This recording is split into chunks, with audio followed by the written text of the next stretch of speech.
Hello, friends. Thank you so much for joining me. Oh, dear. I thought maybe with the other one it would.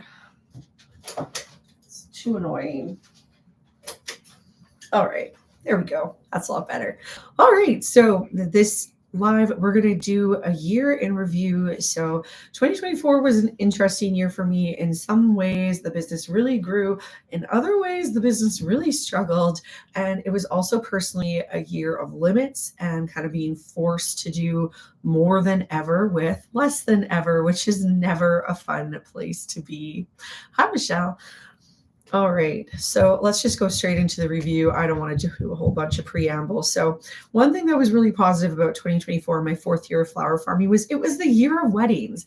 I really love to do weddings. And over the years, when I first started, I had 6 weddings my very first year, 13 the next, back to 6 the year after. And then this year I had around 20, and that was very exciting. Um, yeah, and most of those weddings went really well. The brides were really happy, so, like, nothing bad to really say there. Um, the next struggle was the farm stand. So we started a farm stand as a way to, like, hopefully mitigate not being able to go to markets as much, because whenever I go to market, it's not just the prep time and getting everything together. It's also making sure that someone is there to watch the kids. And with my husband away more than ever, which we're going to get into later, it just there was really no one there to babysit, or, like, the babysitters that I did have were quite young, and, like, it wasn't really feasible to leave them for a whole day with the babysitter, because if you've done markets, it is really a whole day affair. Like, you are up at 6 in the morning, you're gone by around 8, maybe even earlier to set up. You're gone pretty much the whole day in the takedown. It's pretty much 5 p.m., 6 p.m. by the time you get home, depending on how long your market is. So we wanted this farm stand. And so Michael built me a farm stand. It was really beautiful, but it just felt like I never had enough flowers for the farm stand. And at the beginning of the season, I kind of did. And I felt like I had a really good routine going with, messaging people on Instagram on Mondays and Thursdays. And it was starting to get some steam. And then I ran out of flowers. And it just sort of never took off. I did get some new regular egg customers out of it. There was a few regular flower customers, but I think largely because of the signage, the lack of flowers, and then I felt like my inability to really do anything about it. The farm stand was a little bit of a flop, but I'm going to try again in 2025. I think I can fix my mistakes. I definitely have a lot more mental capacity this year. So fingers crossed we can make that farm stand successful. The biggest frustrating thing was feeling alone. So at the beginning of 2024, this was not the plan. My husband was going to take a leave of absence from his job. He was going to stay home. I still had a regular babysitter. She had been our babysitter for 11 years. Like, we were just going to have a normal year. And then everything kind of changed. My husband got a really good job offer, and it was a reasonable amount of money. And, with, like, groceries, inflation, having 4 children, it was something we felt we couldn't really refuse. So that meant he was up north, and that for a good chunk of time, I was on my own with everybody. Then our babysitter that we've had for 11 years, she got very, very sick, had to close her business. She actually later died in the summer.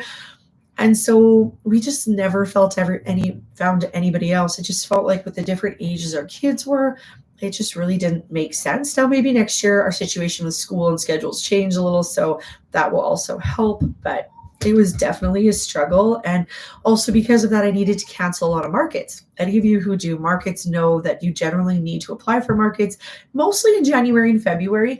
And at this point, I was still hopeful that I would be able to manage this fall. But, as the markets actually came, I realized there was just no way. So I did the ones I could, but I wasted a lot of money and canceled a lot of markets. And I feel really awful, because you never want to do that to people. And you don't want these market organizers to, like, have this reputation now as the girl who cancels. Like, that's not cool. So I'm definitely applying for less markets this year. I, of course, will never know my schedule until we get a little closer to there, but I'm trying to make less of them. And if it's ones I know for sure that no one will be there, then I'm just not applying at all. Okay, number 4. This is a celebration one. I nailed cool flowers.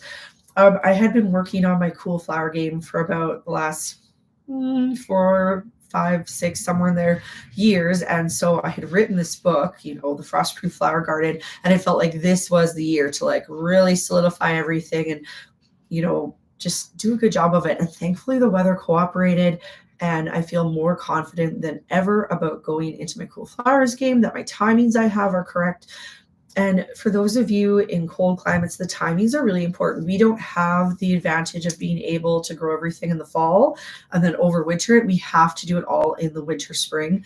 So we're starting stuff early. And if you're like a normal, conventional gardener, the thought of starting things mid-February and putting things out mid-April seems like heresy, but it does work as long as you know what you're doing. And this year we knew what we were doing, and we had fantastic flowers in June and July. However, we did not have great flowers later on, and we'll get to that point.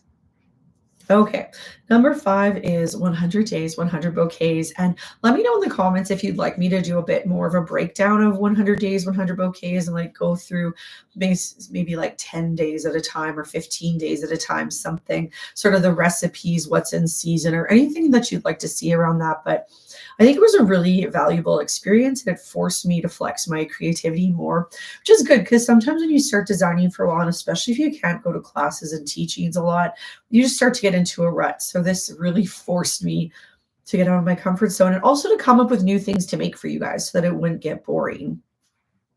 So yeah, while it didn't maybe give me the reach on YouTube that I had hoped it would, I still think it was successful, and I'm definitely going to do it again because it was kind of fun. I like making videos. All right, next thing. Never enough flowers. I don't know. In a way, it's a good problem, right? Because it means that I have more business than flowers, but I still would like to actually supply myself with enough flowers. And so out of all 4 years of my flower farming journey, only 1 year I actually had enough flowers for myself. Now, I don't mind buying from other growers, and I especially don't mind if that grower specializes in something. So for example, dahlias and sunflowers, there's 2 growers here who like that's their thing. And especially for weddings, I just buy from them, and then I know that they're perfect and I don't have to worry about what's in my field and making sure I time things because I know they grow it in bulk and wholesale, and so they will have it. And if I have it, great. But, it takes the pressure off. My biggest problem is just the soil. We've been working on it. It is getting better, but it's just not enough. So I think I'm going to invest a lot more money into compost this year. And, we do have our chickens and then the leftover compost from our pigs. So we should have more animal compost than ever. I don't know if it's enough to do the job, but I think this is definitely the year to just get more implements, get serious about the water situation, and get it figured out. And then we probably will have enough flowers. We're also going to open one more field. There's a spot where we currently have an orchard, but nothing wants to actually live there.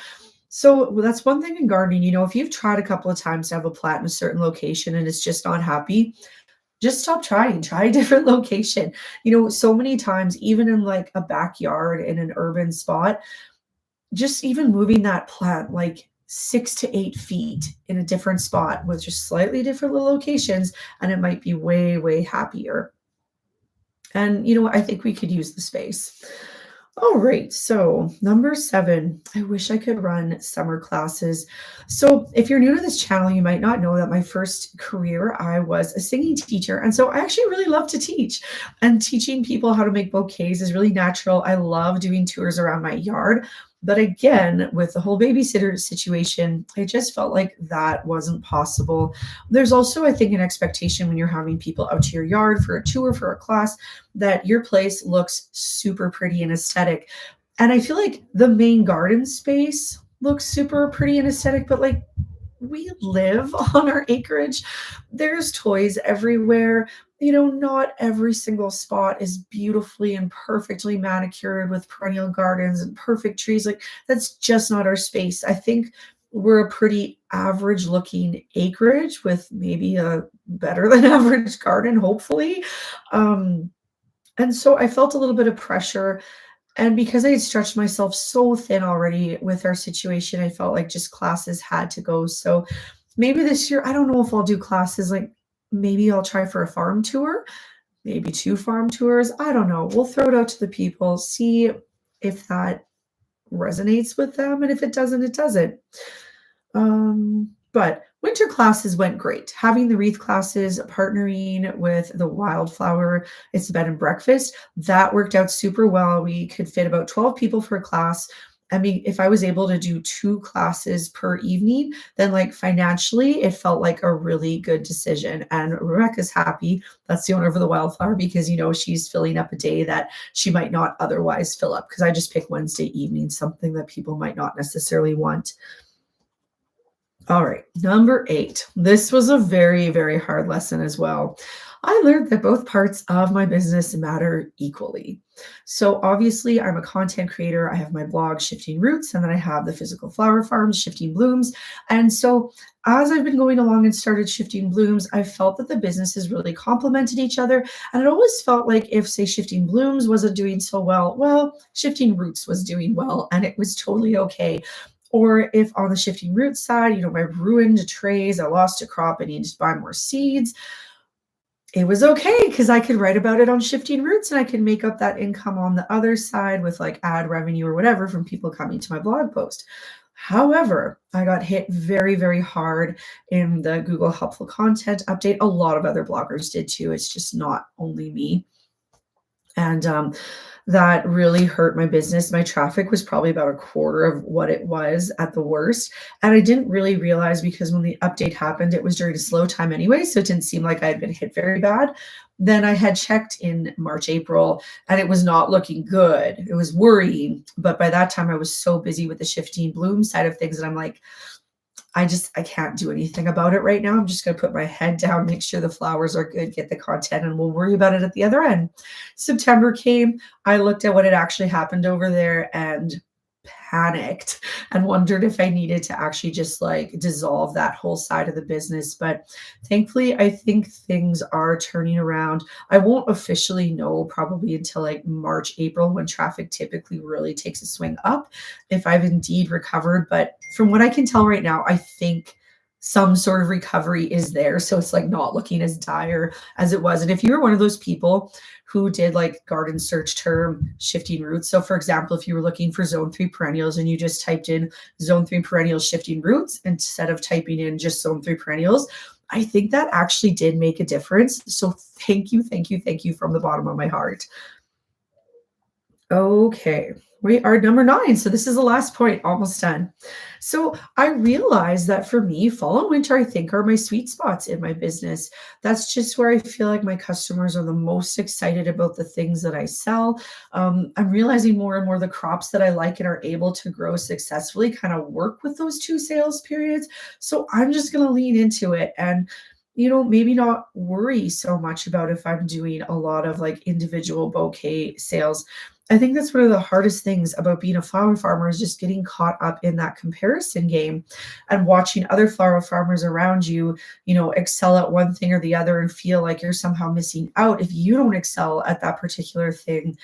And maybe one of the gifts of just having to like put the blinders on and do what I could because I was feeling so stretched out and lonely and whatever is that I just leaned into what I was good at. And so for me, that's like weddings, cool flowers, my pumpkin sales, and my wreath and planter sales. And, it doesn't mean that I can't do the other things, but I'm just going to lean in and feel good about the things that I'm good at. And I hope you do too with whatever your sweet spot in your business is. And if you haven't found it yet, that's okay too. It just takes time. One thing I learned from being a musician and having a music business before this is sort of how it feels to go through making a new business. And I had to start over my music business twice because, the very first time I did it on my own and I had built up a studio that I was completely full, you couldn't get in with me. And then I went and did my master's. And when I came back, the economy had changed and it was really, really hard to get students.